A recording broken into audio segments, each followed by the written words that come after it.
Paul Ryan on his endorsement of Majority Leader Kevin McCarthy to succeed him as House Speaker.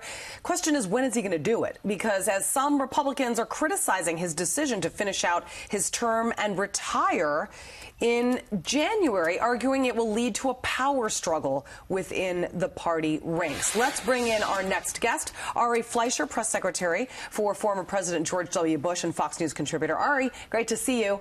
All right, so what do you think? Do you think that the speakership vote should be postponed? No, I don't.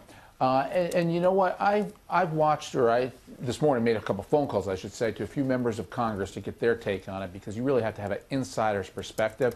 And the members I spoke to, and they said this represents an overwhelming majority of the caucus, think stability is the right course. Let the speaker do just what he said, finish out his term, hold the speakership elections and the elections for other leadership offices after the November election.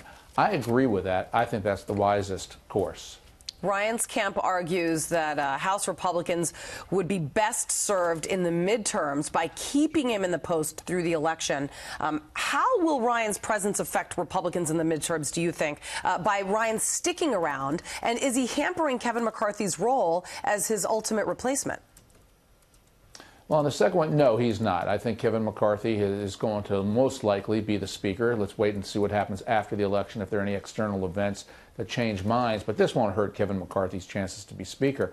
In fact, Julie, I can make the case that it's going to enhance Republican fundraising, because not only will you have the current speaker out there who will be able to raise money, and that won't be diminished, you're going to have a speaker in the wings who's going to be able to raise even more money for Republicans. So in essence, you can have two speakers out there with the power of the speakership to raise even more money and get bigger crowds.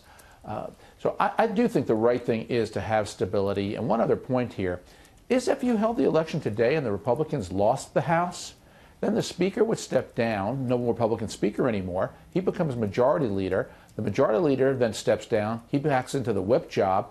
It just creates turmoil because the whole election gets reversed if Republicans lose the House. So the wisest course is what Ryan laid out.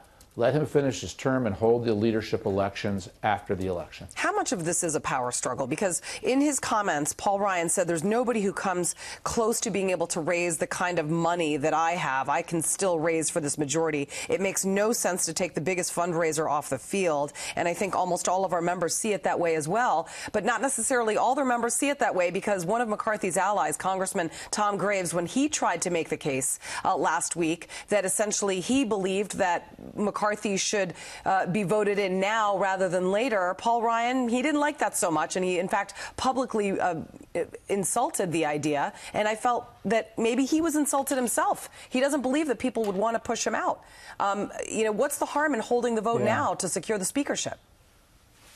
Well, number one, I'm picking up that it's a minority position, that there really aren't a lot of members in the caucus who feel that way. There are a few, but not many.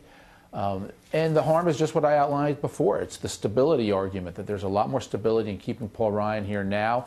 Let's see if the Republicans are in the majority or minority after November, and then you hold the election then.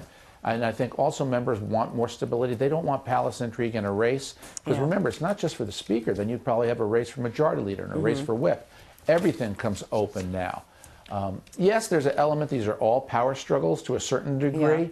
But they're also about stability to an even greater degree. All right, Ari Fleischer, thank you very much. Appreciate you coming on. Great to see you.